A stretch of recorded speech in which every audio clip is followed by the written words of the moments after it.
Bonjour et bienvenue à l'info spéciale philosophie. Encore une fois, à Télécœur aujourd'hui, on s'offre un beau cadeau. Parce que, vous avez vu, on n'est pas en studio, on est encore chez M. Sénécal, que je vous présente dans quelques instants.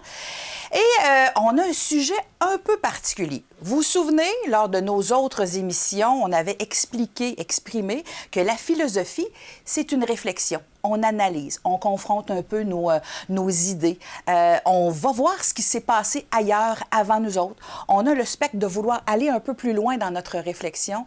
Et on a le bonheur aujourd'hui d'accueillir M. Jacques Sénécal, chez vous d'ailleurs. Bonjour, M. Sénécal. Bonjour. Aujourd'hui, là, on a un sujet un peu particulier. On va te le dire, puis partez pas là, parce que c'est un sujet particulier. C'est un mot aussi qu'on n'entend pas souvent. Ça s'appelle la perfectibilité. Bon, on va se dire les vrais mots, là. Qu'est-ce que c'est que la perfectibilité? Parce que je suis allée voir un peu l'étymologie, donc la nature de ce mot-là. C'est perfectus, en latin, ça veut dire parfait. Alors, je vous laisse nous exprimer ce que ça pourrait être et selon vous, selon vos lectures, qu'est-ce que c'est, M. Sénécal, la perfectibilité? La perfectibilité, c'est... Ça nous vient de... Moi, ça me vient en tout cas de Jean-Jacques Rousseau. Oui. Jean-Jacques Rousseau disait que l'homme est bon. Oui. Il naît bon. Il est libre, mais il est perfectible. Puis ça, c'était en plein 18e siècle. Oui.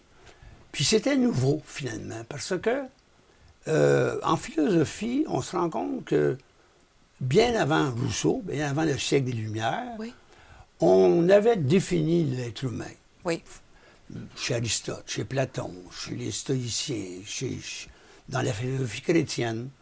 Puis, dans ces cas-là, l'homme était ce qu'il était, c'est-à-dire un animal raisonnable, où il y avait peut-être une volonté libre, selon Saint-Augustin.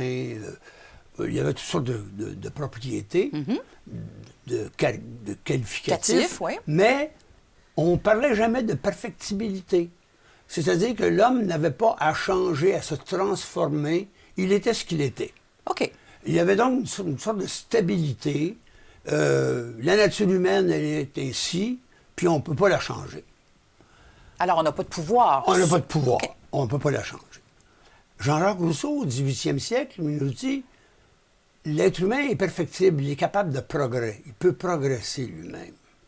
Mais Jean-Jacques Rousseau était pessimiste. C'est-à-dire qu'il voyait, il savait que le progrès c'était une bonne chose, mais il savait aussi, il prévoyait que le progrès pouvait aller dans le mauvais sens. Je ne reviendrai pas sur la philosophie de Jean-Jacques Rousseau, parce que Jean-Jacques Rousseau, c'est justement un philosophe très tiraillé à cause de cette vision qu'il a de l'homme. L'homme peut être bon, mais il peut aussi être corrompu par la société. Alors, j'ai donc pensé que ça valait la peine de m'arrêter sur la perfectibilité de l'homme. Puis effectivement, à partir du 18e siècle surtout, mais déjà au 16e siècle, déjà la Renaissance italienne, chez les peintres, chez les poètes, déjà on voyait, on parlait de ce nouveau mot, progrès. Le mot progrès, c'était pas tellement utilisé dans la philosophie des anciens. Le progrès, c'était pour autre chose. C'était le développement d'une forêt, par exemple. La forêt est en progression. Oui. Mais l'être humain, lui, progresser, non. On ne se posait pas cette question-là. On savait qu'il y avait des changements en lien avec la culture. Par exemple, ce qu'on cultivait. C'est ça. On voyait des changements. Mais chez l'être humain, pas du tout. Okay. Pas du tout.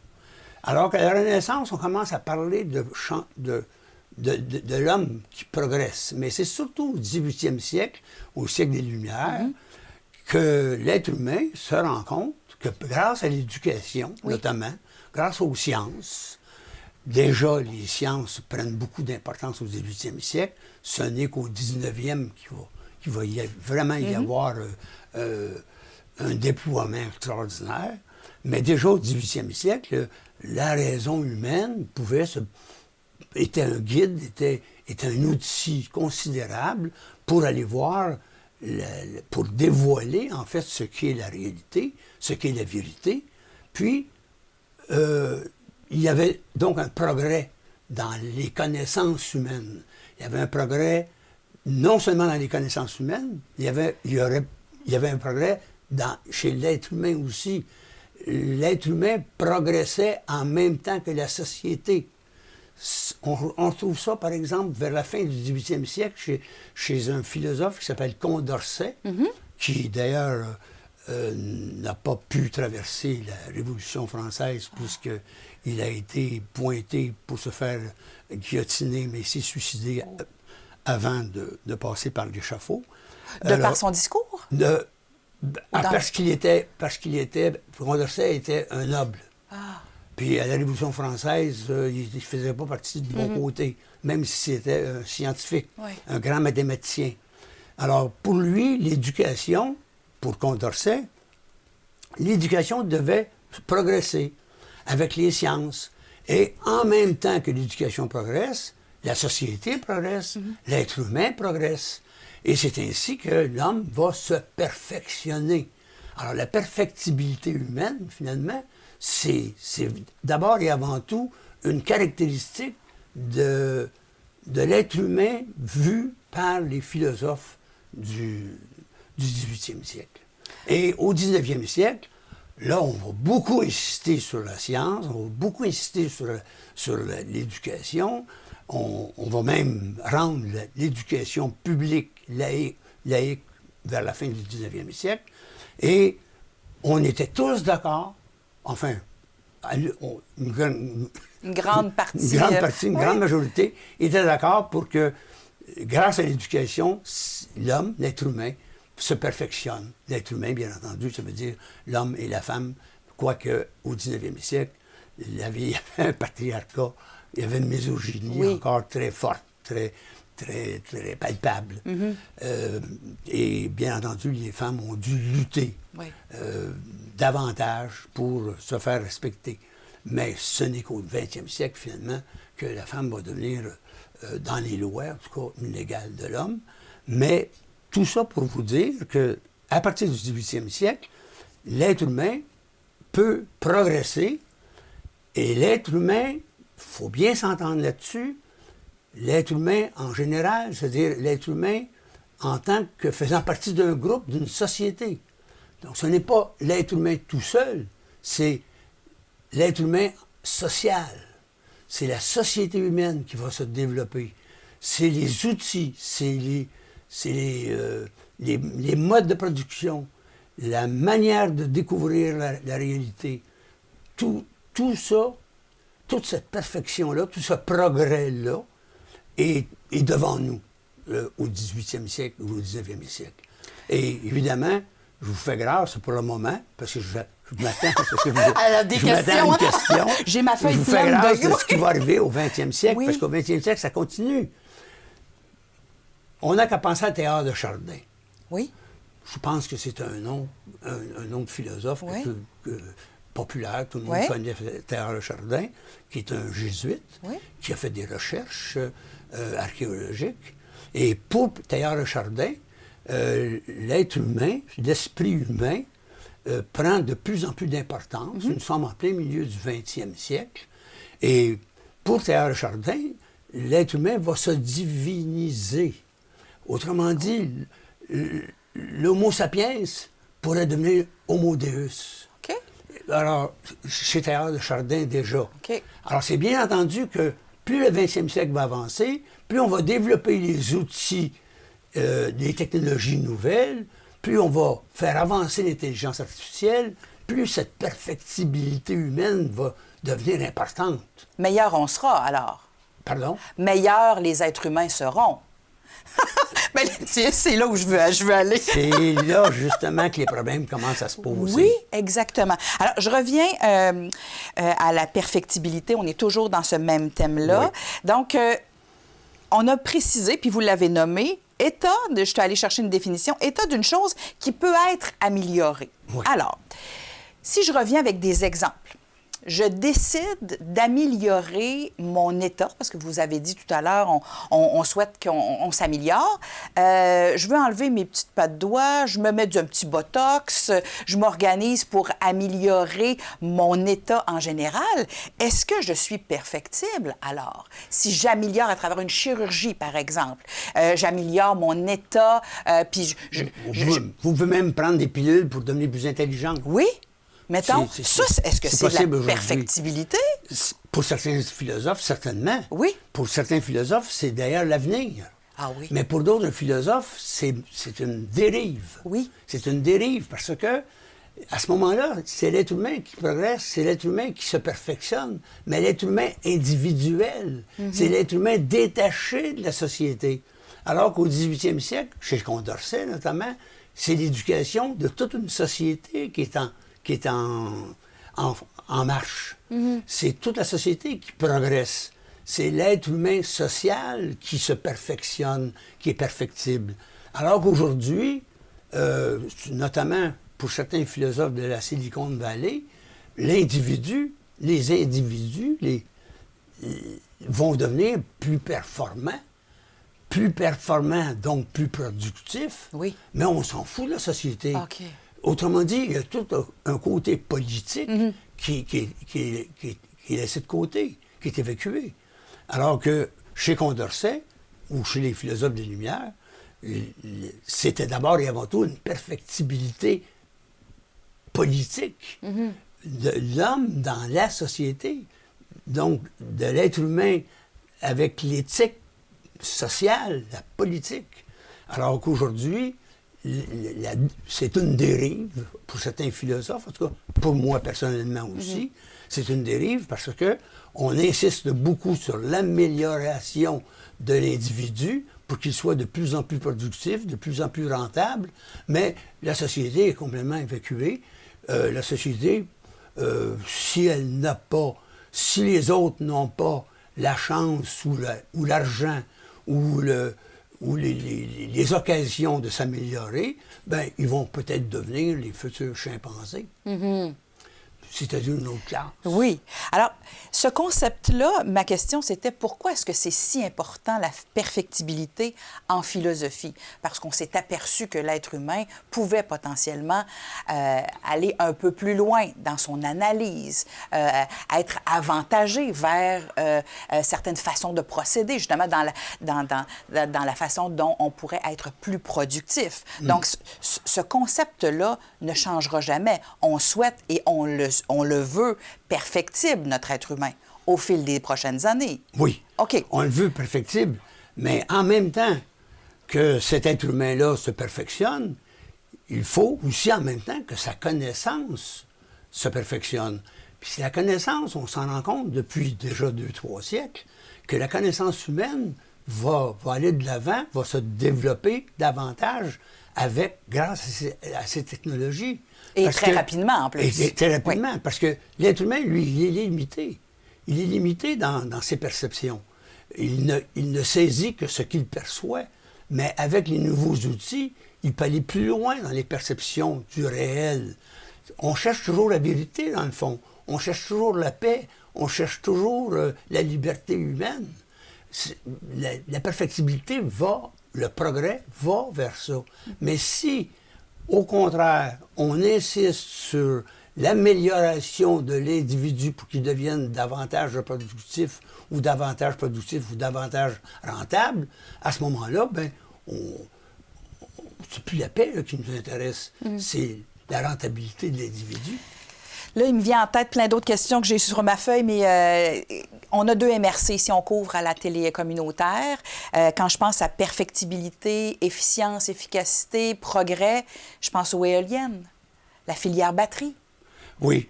Bon, est-ce que c'est une bonne idée? Là, on ne peut pas avoir un débat ici là, en jasant ensemble, mais c'est à ce à quoi je pense lorsqu'on parle de perfectibilité, d'amélioration, de performance. Est-ce que c'est une bonne idée? Oui, pour le moment, en tout cas, ça semble être une bonne idée. Oui. Ça semble être une bonne idée parce que solidairement, c'est une bonne idée. Oui, aussi. Oui. Parce que on se rend compte que c'est une manière efficace En tout cas, je ne suis pas un spécialiste, je ne peux pas vous donner le degré d'efficacité, mais c'est une manière relativement efficace pour lutter contre les changements climatiques. Oui. C'est-à-dire utiliser le moins possible d'énergie fossile. Alors, oui, je pense que ça fait partie de la perfectibilité pour le moment. Mais on va peut-être se rendre compte qu'on peut avoir mieux. On peut avoir mieux. Mais moi, je pense personnellement que les bons comportements, ce n'est pas que investir dans des nouvelles technologies. Je pense personnellement que les bons comportements viennent des individus et viennent des individus qui vivent un vivre ensemble, une société d'une certaine manière, c'est-à-dire avec moins de consommation, avec plus de récupération. Autrement dit, je reviens aux vieilles épicures, c'est-à-dire satisfaire nos besoins naturels et nécessaires d'abord. Ensuite, peut-être les besoins naturels non nécessaires, mais surtout éviter de satisfaire les besoins non naturels et non nécessaires, qui sont, dans le fond, des réalités superfétatoires, des réalités qui ne font que polluer. Tu sais, le luxe se porte bien en temps de crise. On entend ça. Ouais. Quand ça va mal dans le monde, les gens très riches peuvent continuer à s'acheter des domaines extraordinaires, puis des voitures de plus en plus luxueuses, puis des parfums hors de prix. Puis ces parfums-là, puis ces voitures-là, puis ces domaines-là sont certainement ce qu'il y a de plus polluant et de plus dévastateur. Mais c'est ça qu'il faut changer. Mais c'est le côté sombre de la perfectibilité, alors. Ça. Alors, quand j'ai fait mes recherches, quand j'ai vérifié, je me disais, la perfectibilité, ça peut faire peur, ça peut inquiéter, mais ça peut enivrer aussi. Oui, exactement. Ça dépend qui... Ça peut enivrer. Puis, on est déjà enivré par les perfectibilités de nos technologies. On est déjà fasciné. On sacralise même la technologie nouvelle qui connaît des avancées extraordinaires. On peut tout avoir avec un téléphone. On peut tout avoir. Oui. On est fasciné par ça. On peut parler à travers le monde. Mais en même temps, l'individu reste de plus en plus coincé dans sa solitude. Il échange moins avec les autres. Le côté social ou le côté, moi j'aime bien le mot politique. Il y en a qui n'aiment pas ce terme-là. Mais c'est un engagement, la politique. C'est un engagement. C'est un engagement de vivre avec les autres, de débattre avec les autres, de s'engager avec les autres. À travers une démocratie. C'est ça, la démocratie, c'est ça, pour aller vers une paix, pour aller vers plus de vérité, plus de liberté, plus de bonheur, finalement. Mais ensemble. Et non pas chacun de son côté. Puis de toute façon, si on y va chacun de son côté, si on y va d'une manière égoïste, on n'y arrivera jamais. Est-ce que la perfectibilité, M. Sénécal, ça vient avec le désir de consommer? La perfectibilité, c'est pas... Moi, je pense que bien placée, une perfectibilité humaine bien placée, adéquate, équilibrée, proportionnée, ce n'est pas la satisfaction des désirs, c'est la satisfaction des désirs, ça va de soi, mais c'est une satisfaction qui doit se faire avec les autres. Moi, je pense que les autres sont bien importants. L'altérité, la sociabilité, la socialité, le politique, je trouve que c'est majeur pour qu'il y ait une perfectibilité humaine avantageuse, pour qu'il y ait une perfectibilité humaine épanouissante. Si on se coupe des autres, le danger est grave parce que c'est de l'anxiogène, de l'anxiété qui va se développer, de la crainte. De l'angoisse, ça va de soi, puisqu'on sait qu'on est mortel. Mais même les perfectibilités, les transhumanistes, dans le fond, qui voient la perfectibilité chez les individus pensent même à l'immortalité de certains. Ah oui. On peut aller jusque-là. La vieillesse est une maladie, disent-ils. Donc, on peut arriver, grâce à nos technologies, contrer la vieillesse et faire en sorte que l'individu devienne immortel. Moi, je n'y crois pas personnellement. Je trouve que c'est des chimères, mais les transhumanistes vont jusque-là. Le transhumanisme, c'est le nec plus ultra de la perfectibilité. Ah oui, hein. C'est le summum, là. C'est l'idéologie, Oui. c'est la religion de la perfectibilité de l'individu. Exact. J'avais le mot égo ici, là. Alors, je me posais la question, est-ce que le soi, donc l'ego et la perfectibilité font bon mariage? Moi, je pense que non. Non, ça ne fonctionne pas. Non. Moi, je pense que non. Moi, je pense que ce qu'il faudrait, les sages d'ailleurs le disent, mais je ne suis pas sage, mais je vais quand même répéter ce qu'ils disent. Vous l'êtes un peu. Non. Vous êtes notre sage à nous. Se libérer de l'ego, Oui. c'est-à-dire devenir universel plutôt qu'individuel, c'est la bonne voie, c'est le bon chemin pour aller vers un épanouissement général, un épanouissement social, un épanouissement humain. L'ego, c'est une construction de la propagande, une construction de l'opinion publique. C'est une construction sociale. Le véritable humain, il est avec l'autre. Le véritable humain, il est universel. Le véritable humain, c'est l'ego qui se libère de lui-même. Mais quand est-ce qu'on est venu comme société si égaux que ça? Dans le EGO, à quel moment on est devenu dans notre société avec un ego très, très fort? Parce qu'avant, est-ce qu'on était si individualiste que ça? Quand vous parlez des siècles, le 17e, le 18e siècle, il y avait des gens qui l'étaient plus individualistes, plus égocentriques. C'est une très bonne question, mais je vais vous donner une très bonne réponse. Oui, j'en doute pas. C'est pour ça qu'on fait notre émission. Je vous écoute. Cet ego-là est devenu important, de plus en plus important à partir de la Renaissance, à peu près. C'est-à-dire au moment où on a commencé à accumuler du capital. Ah oui. Quand on a accumulé du capital, on est devenu riche. On pouvait devenir riche individuellement. Puis on pouvait concurrencer les nobles qui étaient riches de par l'héritage, de par leur sang. Alors que le bourgeois, il faut l'appeler comme ça, c'est celui qui est capable de concurrencer le noble par sa force monétaire. Alors, l'ego, le moi, devient important. Donc, à travers mes avoirs. À travers les avoirs, exactement.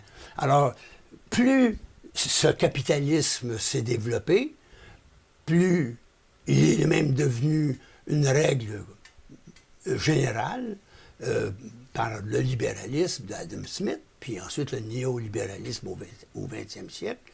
Alors, l'ego prend de plus en plus d'importance parce que il est synonyme de possession, de pouvoir, de pouvoir personnel, puis de célébrité. Et d'espoir. D'avoir un peu plus, encore une fois. Toujours d'avoir un peu plus. Oui. On écoute aujourd'hui, par exemple, les artistes, enfin, on les appelle comme ça, les artistes, mais ils vont parler d'eux. Oui. Ils vont surtout parler d'eux. Et même dans la peinture, par exemple, dans les arts visuels, je pense à Van Gogh, tout le monde connaît Vincent Van Gogh à cause de son œuvre, mais aujourd'hui, quelqu'un va devenir célèbre d'abord parce qu'il va se vendre personnellement aux bons endroits. Son œuvre va prendre de la valeur parce que l'individu a pris parce que le moi a pris de la valeur. Alors, c'est donc dire qu'à partir de la Renaissance, il y a eu une forme d'égocentrisme qui s'est amplifiée sans arrêt. Puis aujourd'hui, avec le transhumanisme... Là, ça n'a pas arrêté aujourd'hui. Ça n'a pas arrêté. Avec le transhumanisme, on va encore plus loin. Oui. Là, c'est l'individu qui devient immortel. Le social, l'humain, l'universel On s'en fout, c'est l'individu qui compte.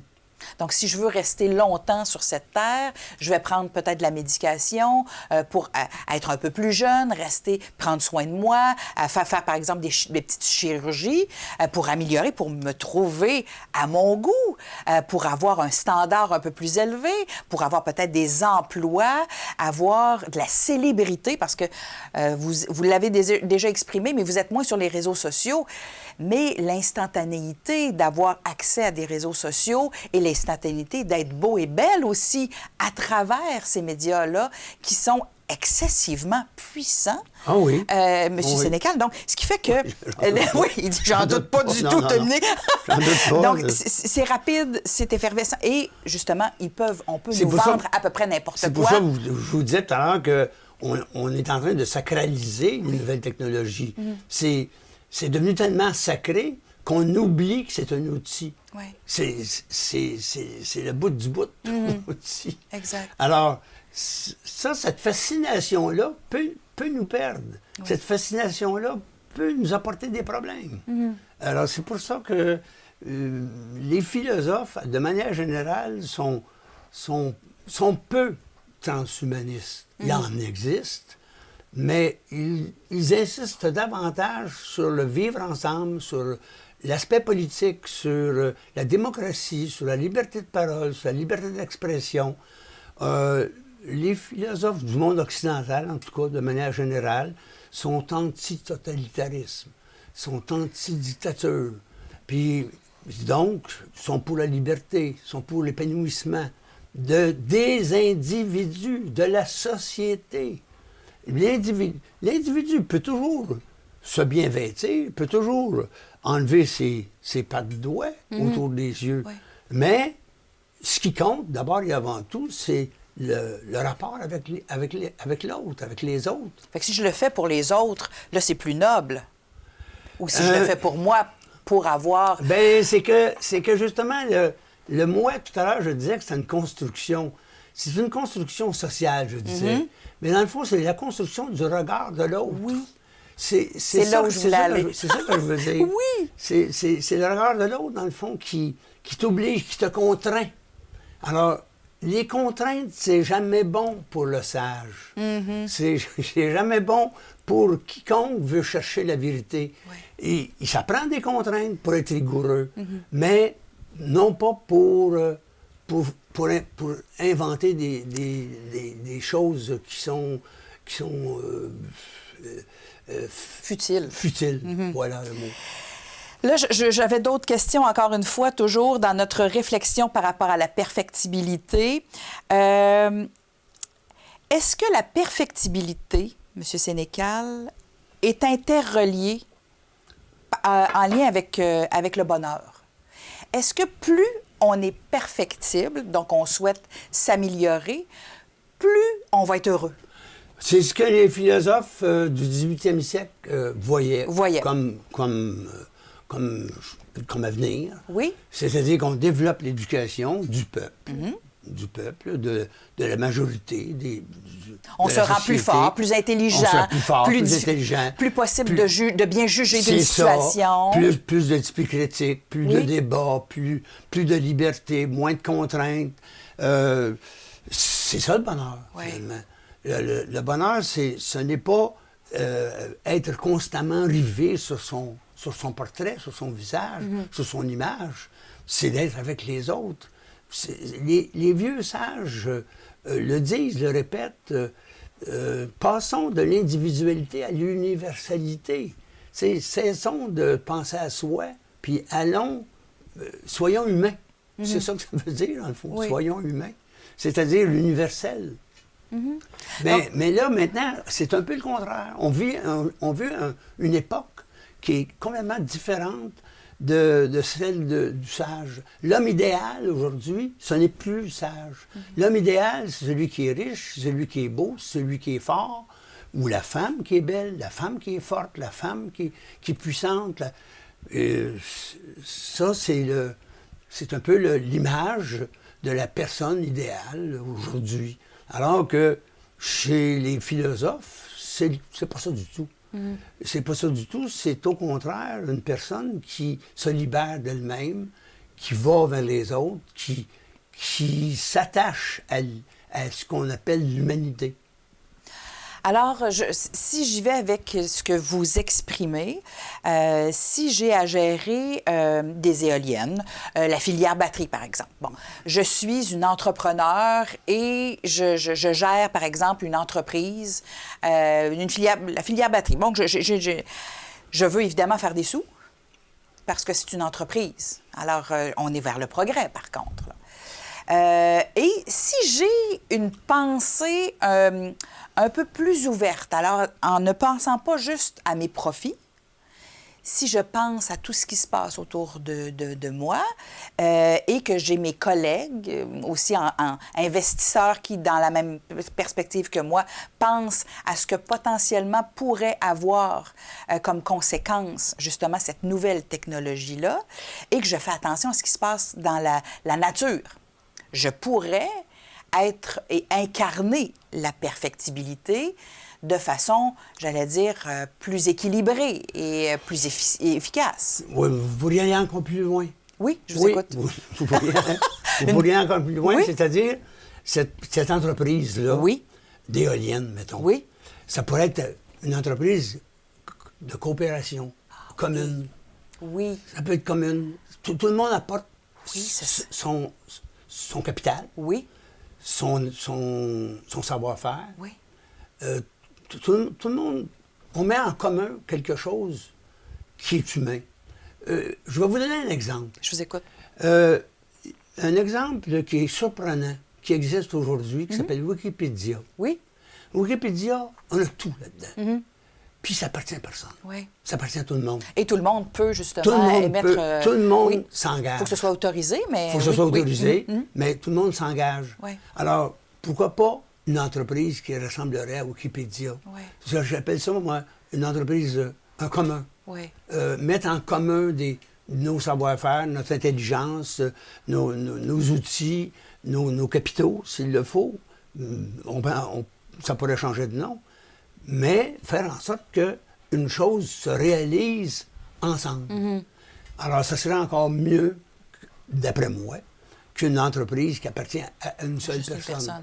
Okay. Moi, je pense ça. Alors, un groupe, puis si au départ, ça répond en plus à un besoin, alors on est allé chercher de l'information pour s'assurer que ce qu'on va créer réponde aussi à un besoin. Oui. Donc, aller chercher puis, dans aussi, votre question, votre exemple est super bon, parce qu'on est en plein dedans, dans le fond, les changements climatiques, puis il faut trouver des moyens pour faire de l'énergie. Tout ça est possible, le commun dont je vous parlais tantôt est possible, à condition qu'on décentralise politiquement. C'est-à-dire qu'il y ait un biorégionalisme. Ah oui, c'est intéressant. Par exemple, la MRC de Nicolette Yamaska en sait plus que le gouvernement actuel sur les besoins de la région. Parce qu'on le vit, on l'incarne au quotidien. On est dedans. Oui, exact. On est dedans, puis on est capable de le gérer. Alors, donnons-nous le pouvoir de pouvoir Donnons-nous le pouvoir. Oui, tout à fait. C'est ça que j'appelle le biorégionalisme.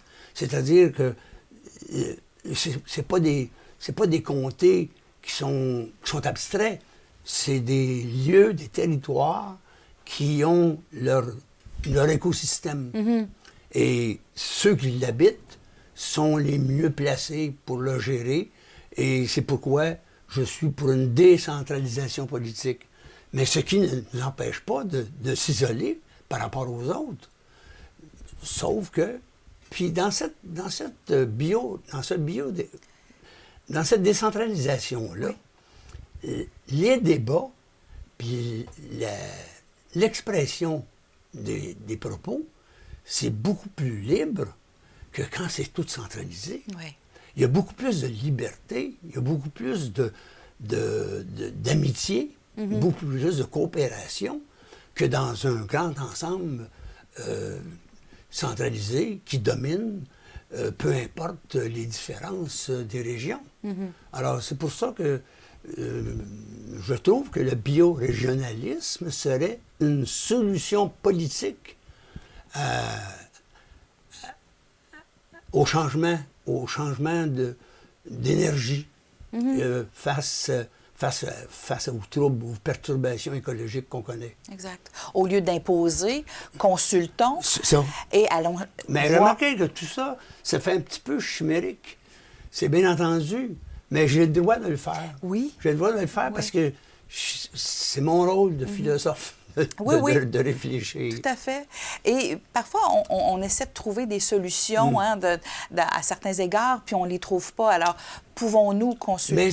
Mais ça, ces solutions-là, elles existent depuis longtemps. Ouais. Sauf que le néolibéralisme, le système économique, nous empêche. Exact. Nous l'empêche, ça. Alors, ça existe depuis des millénaires. Cette espèce de biorégionalisme-là. Alors, je pose On s'occupe de notre territoire. Comme les agriculteurs le font Les depuis agriculteurs des le font. lunes. Oui, Ben oui, ouais. tout à fait. Alors, qui de mieux que quelqu'un ouais. qui connaît sa terre C'est ça, pour nous exactement. expliquer et Exactement. incarner ce qu'il a besoin? Oui. Mais on a mis une structure autour de ça au niveau politique. Oui. Puis on a mis aussi... cette structure politique-là obéit à une autre structure qui est une structure économique. Oui. Puis évidemment, c'est tous des obstacles. Il faut rentabiliser, là. Il faut rentabiliser. Oui, oui. Alors, c'est des obstacles au biorégionalisme, c'est des obstacles aussi à la liberté d'expression, puis à la coopération, puis à la cogestion. Puis en même temps, on s'est tellement battu pour avoir des droits, pour Oui. être maître chez nous. Oui. Mais dans une autre perspective, C'est ça. on dirait qu'il Vous avez raison. y a des incongruences. Oui. Pourquoi? Pourquoi? C'est une grande question. Non, mais encore là, on sait pourquoi. Ouais. C'est parce que on est toujours dépendant d'un système économique qui se mondialise et qui considère pas du tout les régions, encore moins les individus qui y habitent. Alors, c'est au plus fort la poche, comme on dit. Ouais. C'est ceux qui ont le plus de capitaux qui mènent, qui ont le pouvoir. Regardez aux États-Unis, par exemple, Elon Musk. C'est comme ça que ça s'appelle? Elon Musk. Musk, Oui. bon. Alors, il est milliardaire, puis il est en train de mener, là. C'est lui qui a la job de mettre la hache dans l'État, tu sais, pour donner plus de liberté à ceux qui font du capital. Alors, vous parlez d'Elon Musk. On peut parler de l'élection de Trump il y a quelques jours, semaines. Là. Est-ce que c'est un exemple de perfectibilité? C'est délicat, je le sais. Mais est-ce que Trump incarne la perfectibilité? Moi, je dis non tout de suite. Je dis non tout de suite. Prenez le temps de réfléchir. Non, mais ça fait partie... Jean-Jacques Rousseau avait raison. C'est-à-dire que le progrès, c'est une bonne chose, mais attention, Oui. il y a beaucoup de dérives possibles. Exact. D'ailleurs, il C'est ce s'est élevé contre le progrès lui-même. Là. Oui. Tu sais, il a même fait l'apologie de la tradition. Mais ça dépend qui a le pouvoir Ouais. du progrès aussi. Mais c'est ça. Oui. Ça dépend beaucoup. Si c'est un groupe, si c'est une région, si c'est commun, c'est parfait. Oui. Mais si c'est quelques individus, c'est une dérive. Alors, c'est entendu qu'à l'heure actuelle, puisque vous me parlez de Trump, moi, je trouve que c'est peut-être le mauvais côté de ce qu'on appelle le progrès. C'est une dérive.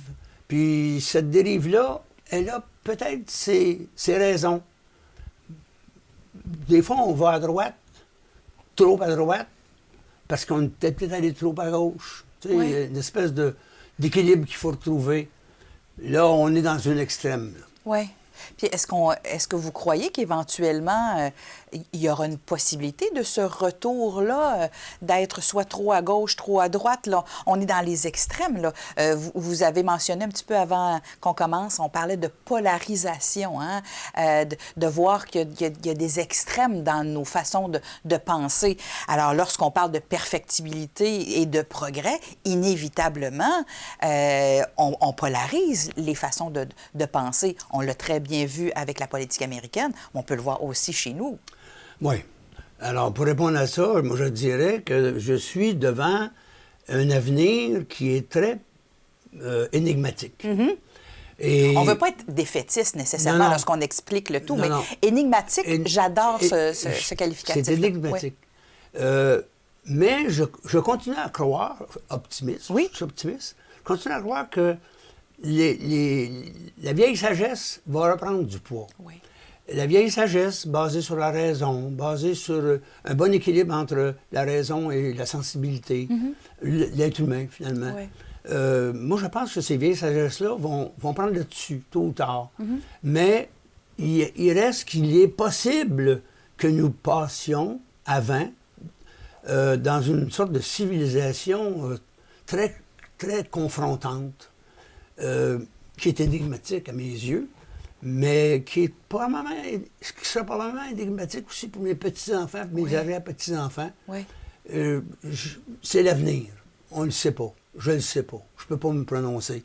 Mais je me prononce cependant sur le fait que la raison humaine, la sensibilité humaine, l'intelligence humaine, finalement, non pas l'intelligence artificielle, mais l'intelligence humaine, va avoir toujours... on souhaite que ça va être... Quel est le dernier mot? Bien, je le souhaite. Oui. Je le souhaite, parce que l'intelligence artificielle, actuellement, est tellement avancée qu'elle peut prendre des décisions. Elle peut prendre des décisions. Elle prend des décisions pour battre le champion de Go, du jeu de Go. Puis cette intelligence-là a fait des coups que les grands maîtres du Go ne comprennent pas. On n'a jamais fait ça dans l'histoire de l'humanité, dans l'histoire du jeu du Go. On n'a jamais fait ces mouvements-là. L'intelligence artificielle l'a fait. Ouais. Donc, elle a pris des décisions. Alors ça peut être un danger. Parce que si l'intelligence artificielle prend trop de décisions, si on s'y fie, si on la sacralise, mais on va s'y soumettre. C'est un danger. Tout à fait. J'aimerais aussi nous... Est-ce que vous pensez, une autre question, est-ce que vous pensez que la perfectibilité est en contradiction avec les droits de la Terre? Non.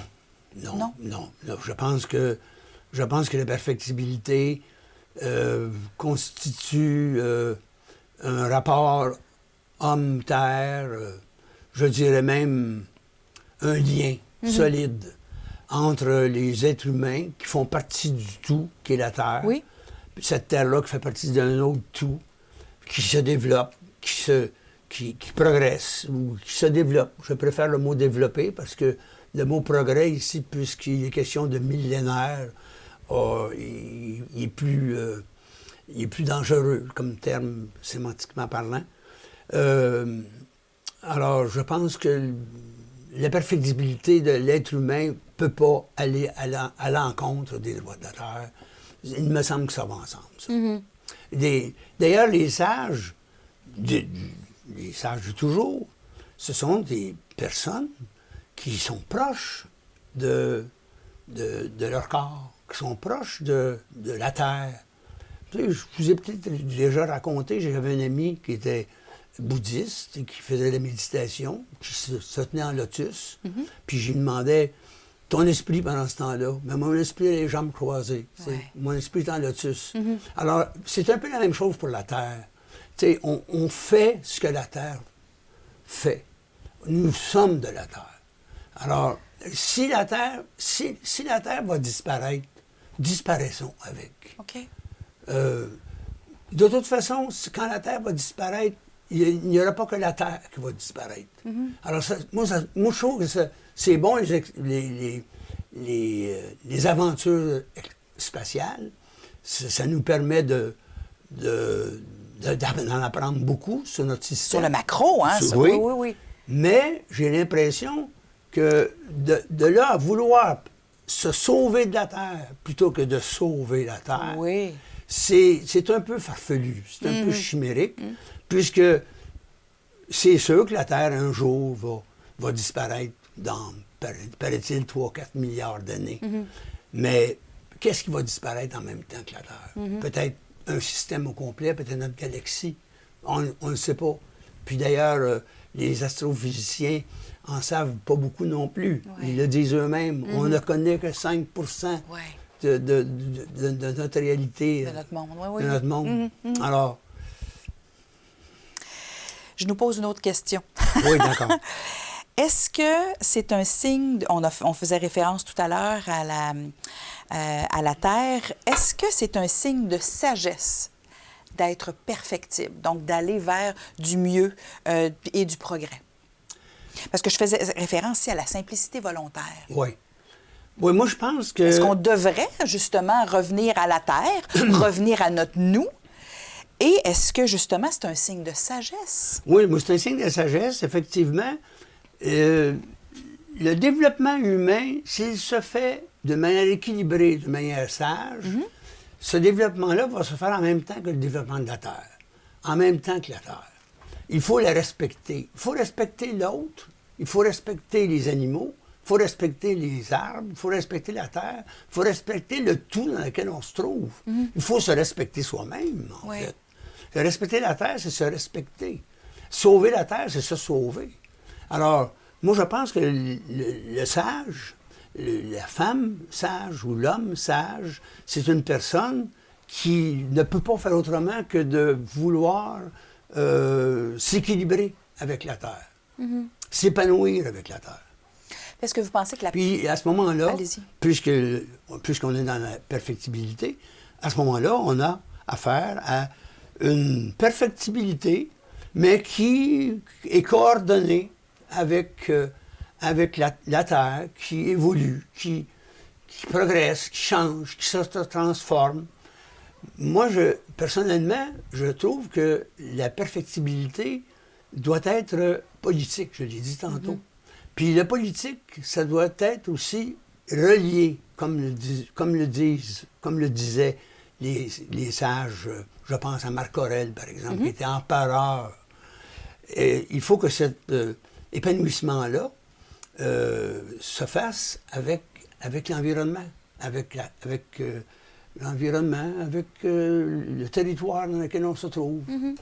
Alors, ce qu'on pourrait se dire et se souhaiter, c'est d'être en accord davantage avec notre environnement. Oui. Beaucoup plus facile d'être perfectible dans ce contexte-là. Oui, d'accord. D'accord, cette perfectibilité-là, elle a du sens à la condition qu'elle se fasse en même temps qu'un respect de l'autre, qu'un respect de la Terre. C'est pour ça tout à l'heure que je parlais de perfectibilité politique, c'est-à-dire on est ensemble. Moi, dans ma tête, à moi, le mot politique signifie une éthique police, c'est-à-dire une éthique de la ville, du groupe. Alors, cette éthique-là, cette morale-là, doit se faire dans le respect de l'autre et de la Terre. Alors, c'est pourquoi la perfectibilité, je ne la vois pas comme étant une amélioration de l'individu seulement. La perfectibilité doit être sociale ou politique ou pas du tout. Est-ce que la perfectibilité a un sexe? Est-ce qu'il est masculin ou féminin? D'après vous, là, dites-nous tout. Ça n'a pas de sexe. Ça n'a pas de sexe, non. C'est sûr que le mot est féminin, mais c'est comme la raison. La raison, c'est féminin, mais ça n'a pas de sexe. Mais est-ce que les femmes ont plus raison? Ça serait une bonne question quand même. Bien, ils ont plus raison. Ils ont des bonnes raisons, la preuve. Oui. Leur assujettissement était insupportable. Oui. Irraisonnable, insupportable, oui. Insupportable. Oui. Alors, ils ont manifesté, ils ont ça faisait longtemps, d'ailleurs, c'est une longue histoire sur le féminisme. Puis finalement, bien, ce n'est au Québec, en tout cas, ce n'est qu'en 1975 qu'on l'a mis dans les lois. Puis, je le disais, je pense, la dernière fois qu'on s'est rencontrés, à cette époque-là, à l'Assemblée nationale, c'était une grande majorité d'hommes. Mais c'était raisonnable. C'était la raison qui l'emportait. Puis la raison n'a pas de sexe. On est à penser peut-être à faire des bilans. J'aimerais aussi vous entendre en lien avec aller vers du parfait. Donc, j'aimerais vous entendre par rapport au sport, parce que souvent, c'est à travers le sport, que ce soit, on parlait du hockey parce qu'on connaît bien ce sport-là, est-ce que d'atteindre des standards et d'aller vers du plus parfait, du plus intéressant, des hommes plus forts, par exemple, ou des femmes aussi un peu plus fortes, est-ce que le sport est perfectible? Oui, je pense que oui, parce que les faits nous disent que oui. Oui. Le 100 mètres, par exemple, est couru maintenant en moins de 9 secondes. Oui, c'est très rapide. Puis, il y a 50 ans, c'était 10 secondes. Mais il y a quand même des limites. Il y a quand même des limites, là. Il y a des limites. Le corps est fort. Il peut être perfectible, mais c'est pas infini. Oui. D'ailleurs, la perfectibilité, soit dit en passant, on n'en a peut-être pas assez parlé. C'est un peu pour ça tout à l'heure que je parlais de perfectibilité politique. Oui. La perfectibilité, elle n'est pas infinie. Elle est limitée. On peut progresser, mais jusqu'à ce qu'on ait un bonheur commun. Oui. Puis si on a un bonheur commun, tant mieux. Mais si on ne l'a pas, bien, on peut perfectionner encore les choses. Mais le bonheur, c'est quoi? C'est une prochaine émission, en plus. C'est une prochaine émission. Exact. Mais est-ce qu'on pourrait dire, M. Sénécal, puis vous avez un vécu un peu plus grand que moi encore, vous êtes notre sage ici à Télécœur, est-ce qu'on est proche du bonheur? Est-ce que puis vous êtes un éternel, je ne veux pas dire des affaires de jovialiste, mais vous êtes un positiviste quand même, là. Est-ce qu'on est proche du bonheur en lien avec la perfectibilité, vous croyez? Moi, je trouve que le bonheur qu'on vit actuellement, oui, c'est un bonheur un peu factice. C'est-à-dire que on met trop de côté, d'après moi, des choses essentielles, comme par exemple les échanges intelligents, les questionnements, la philosophie, en fait.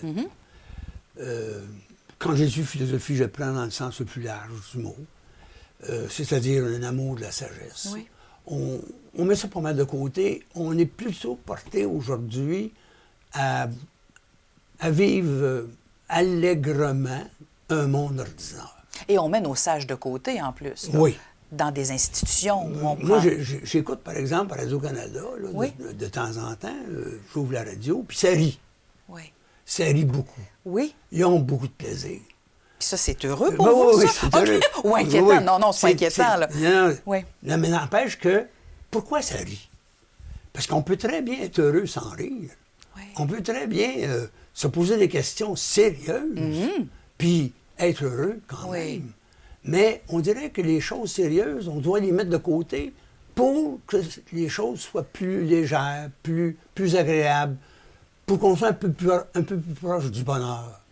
Alors, c'est un peu la réponse que je vous donne pour le moment. Oui. C'est-à-dire que nous avons beaucoup de bonnes conditions pour être heureux, mais on oublie des choses essentielles. Je pourrais vous donner comme exemple l'humour. Au Québec, c'est le seul endroit au monde où il y a une école nationale d'humour. Exactement. Oui. Puis il y a même eu un musée de l'humour. Oui, tout à fait. Maintenant, il est fermé, mais il y a eu un musée de l'humour. Oui. Il y a beaucoup d'humoristes. Puis, je remarque aussi que l'humour qu'on a, de manière générale, c'est un humour, je dirais, ludique. C'est pour nous amuser. Alors que l'humour a souvent été, dans le passé, critique, cynique. C'est un autre terme là, qu'il faudrait peut-être... mais vous savez ce que je veux dire. Autrement dit, un humour qui critique. Oui, ironique. Ironique. Oui. Mais nous, on a plutôt un humour ludique. C'est-à-dire, on rit pour rire. On rit pas pour se transformer. On rit pas pour réfléchir. Bien, il y en a qui font ça. Il y a certains humoristes, mais ils sont moins populaires. C'est ça.